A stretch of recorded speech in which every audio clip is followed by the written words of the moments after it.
आप सभी को नमस्कार। हम लोगों ने इससे पहले महाकाव्य के रूप में रामायण की चर्चा की थी और आज हम बात कर रहे हैं महाभारत की। भारतीय दो महान महाकाव्यों में रामायण और महाभारत का नाम लिया जाता है। उसमें हम रामायण की बात कर चुके हैं। महाभारत भारत का एक अनुपम धार्मिक, पौराणिक, ऐतिहासिक और दार्शनिक ग्रंथ है। ये एक ऐसा ग्रंथ है जो धर्म से भी संबंधित है, पौराणिक भी है, इतिहास से भी संबंधित है और हमें दर्शन का ज्ञान भी इसमें प्राप्त होता है। और हिंदू धर्म के दो ही प्रमुख धर्म हैं, जिसमें से एक है रामायण और एक है महाभारत। अन्य बहुत से ग्रंथ हैं, लेकिन सबसे ऊपर इन दो ही ग्रंथों के नाम आते हैं। ये ग्रंथ विश्व का सबसे लंबा साहित्यिक ग्रंथ है। यद्यपि इसे साहित्य की सबसे अनुपम कृतियों में से एक माना जाता है और आज भी प्रत्येक भारतीय के लिए ये एक अनुकरणीय ग्रंथ की श्रेणी में आता है।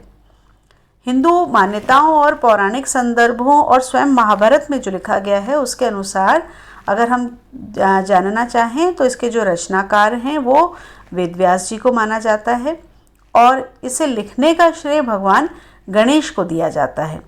संस्कृत भाषा में ये ग्रंथ लिखा हुआ है। इस काव्य में जो वेदव्यास जी हैं उन्होंने अपने अनुपम काव्य के द्वारा वेदों, वेदांगों और उपनिषदों के जो बहुत ही गहन रहस्य हैं, गुह्यतम रहस्य हैं, उन सभी रहस्यों का वर्णन इसमें किया है।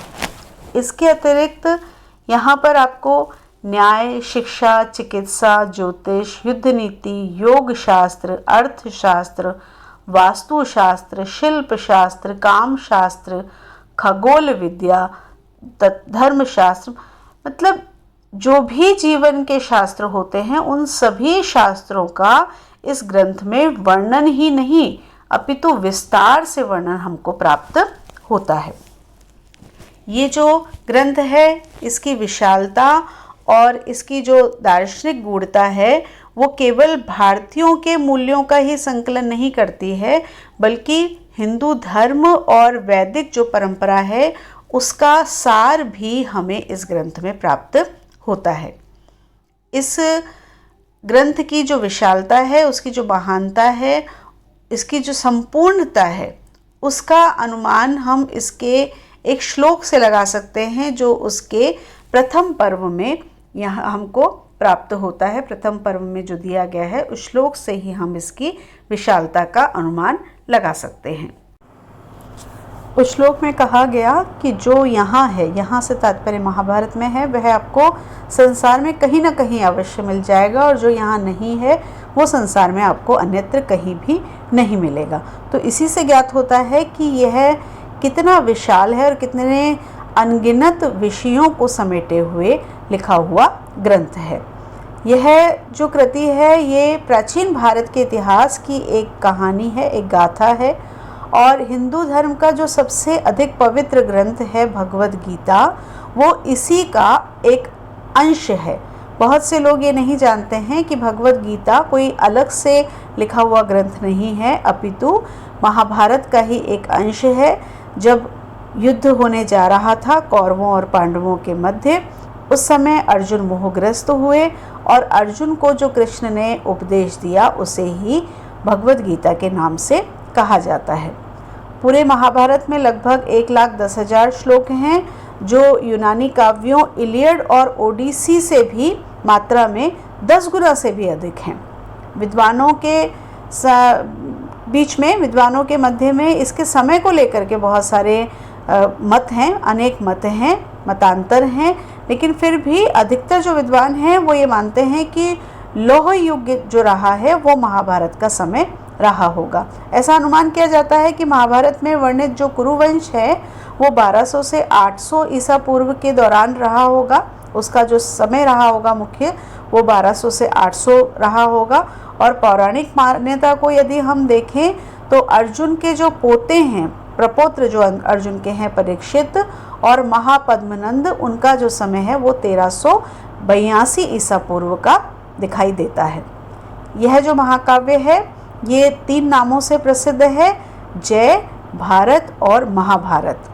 सबसे पहले वेदव्यास जी ने इसके 1,00,000 श्लोकों की मात्रा के अनुसार इसको भारत का नाम दिया और इसमें भरतवंशी जो चरित्र थे, जो राजा थे, उनके साथ साथ बहुत से महान ऋषियों का, चंद्रवंशी और सूर्यवंशी राजाओं के उपाख्यानों का भी वर्णन किया और इनके साथ में कई सारे धार्मिक उपाख्यान भी उन्होंने इसमें रच डाले। उसके बाद व्यास जी ने 24,000 श्लोकों की रचना की, जिसमें बिना किसी अन्य ऋषियों, चंद्रवंशी और सूर्यवंशी राजाओं के उपाख्यानों के बिना उन्होंने केवल भरतवंशियों को ही केंद्र में रखा और फिर इस काव्य की रचना की। इन दोनों रचनाओं में धर्म की अधर्म पे विजय होने के कारण इसको जय भी कहा जाने लगा। महाभारत में एक कथा आती है कि जब देवताओं ने तराजू के एक पासे में चारों वेदों को रखा और दूसरे में महाभारत ग्रंथ, जिसे उस समय भारत कहा जाता था, उस ग्रंथ को रखा, तो ये जो भारत ग्रंथ था वो वेदों की तुलना में भी अधिक भारी सिद्ध हुआ। और फिर इसकी महानता को देख करके, महाभारत, इसकी महानता, इसकी महत्ता, इसकी विशालता को देख करके देवताओं और ऋषियों ने इसका नाम भारत से महाभारत कर दिया और तब से ही यह महाभारत के रूप में प्रचलित होने लगा।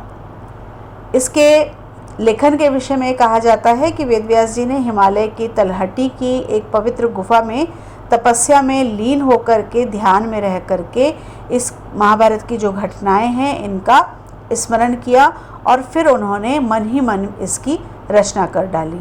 और फिर ये समस्या आई कि इस महाकाव्य को जनसाधारण तक कैसे पहुंचाया जाए, और क्योंकि ये इतना अधिक विशाल था तो इसे लिखना कि, और वो भी किस प्रकार से लिखना, किसी भी त्रुटि के बिना लिखना, ये बहुत ही मुश्किल कार्य था। तो इस समस्या को जब उन्होंने ब्रह्मा के सामने रखा और ब्रह्मा के कहने पर ब्रह्मा ने उन्हें बताया और उन्होंने ब्रह्मा के कहने पर जो व्यास हैं, वेदव्यास, वो भगवान गणेश जी के पास पहुँचे और गणेश ने ये कहा कि मैं लिख तो दूंगा, जो तुम कहोगे वो लिख तो दूंगा, लेकिन एक शर्त उन्होंने साथ में रख दी कि अगर मैंने एक बार अपनी कलम उठा ली तो मेरी कलम रुकेगी नहीं। मेरी कलम जैसे ही रुकी वैसे ही वहाँ पर मेरा लिखना बंद हो जाएगा, काव्य समाप्त हो जाएगा। अर्थात तुम अगर लगातार बोलते रहोगे तो मैं लिखता रहूँगा और अगर तुम रुके तो मेरी कलम भी वहीं पर रुक जाएगी।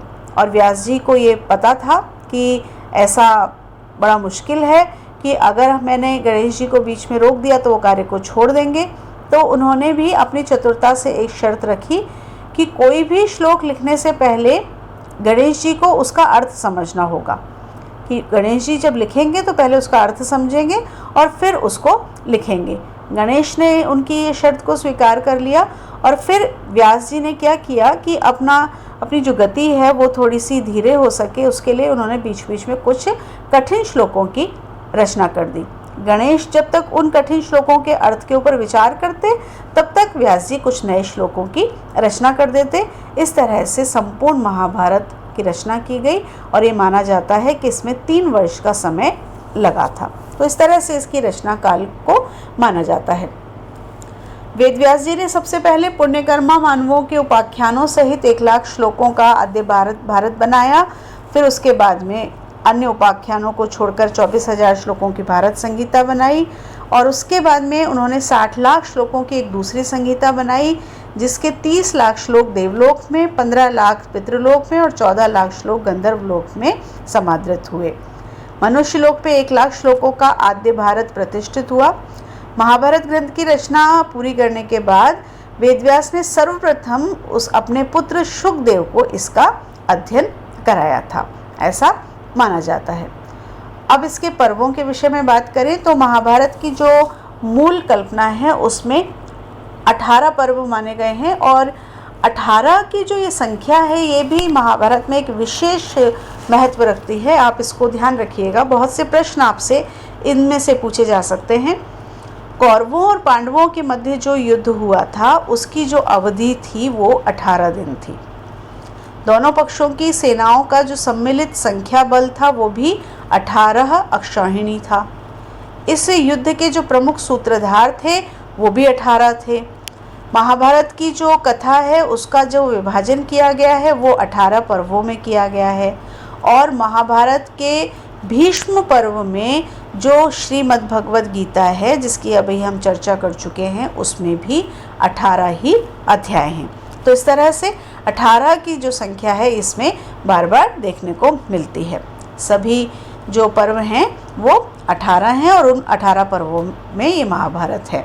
पर्व का जो मूल अर्थ होता है वो होता है जोड़ना, गांठ। जैसे हमारी जो अंगुली होती है, हमारी उंगली के बीच में जो रेखाएं होती हैं उन्हें पर्व कहा जाता है। तो वो वहाँ पर एक प्रकार का जोड़ होता है। तो पर्व जो अलग अलग पर्व हुए जो एक को दूसरे से जोड़ता है। तो पूर्व कथा को उत्तरवर्ती जो कथा है उससे, क्योंकि वो उसको जोड़ रहा है, इसलिए इसको पर्व नाम दिया गया है। और उन पर्वों का जो नामकरण है वो उस कथानक का, जो भी कथानक है उस पर्व का, उसकी कोई महत्वपूर्ण घटना या उसका कोई महत्वपूर्ण जो पात्र रहा, उसके आधार पर उनका नामकरण किया गया। मुख्य जो पर्व हैं उनके भीतर भी कई सारे पर्व हैं, मतलब पर्वों का भी फिर से विभाजन पर्वों में, अध्यायों में इस प्रकार से किया गया है, जिनकी कोई समान गणना नहीं है। कुछ पर्व बहुत बड़े हैं, कुछ पर्व बहुत ही छोटे हैं। अध्यायों में भी जो श्लोकों की संख्या है वो निश्चित नहीं है। किसी किसी अध्याय में 50 से भी कम श्लोक हैं और किसी किसी अध्याय में 200 से भी अधिक श्लोक हैं। तो जो मुख्य 18 पर्व हैं उनके नाम क्रमशः हम अगर देखें तो वो हैं आदि पर्व, सभा पर्व, वन पर्व, विराट पर्व, उद्योग पर्व, भीष्म पर्व, द्रोण पर्व, कर्ण पर्व, शल्य पर्व, सौप्तिक पर्व, स्त्री पर्व, शांति पर्व, अनुशासन पर्व, आश्वमेधिक पर्व, आश्रमवासिक पर्व, मौसल पर्व, महाप्रास्थानिक पर्व, स्वर्गारोहण पर्व। इस तरह से ये 18 भागों में ये महाभारत की जो कथा है उसको हम 18 पर्वों में, जिसे पर्व कहा गया है, उन पर्वों में हम इस महाभारत की कथा को देख सकते हैं। मुख्य रूप से अगर हम इसकी कथा को जानना चाहें तो चंद्रवंशी जो परिवार हैं, कौरव और पांडव, कौरव और पांडवों के विषय में अगर हम देखें तो कौरव और पांडव कौन हैं, तो ये जो कथा शुरू होती है वो शांतनु से शुरू होती है और शांतनु से आकर के आगे बढ़ती हुई ये आती है धृतराष्ट्र और पांडु पर।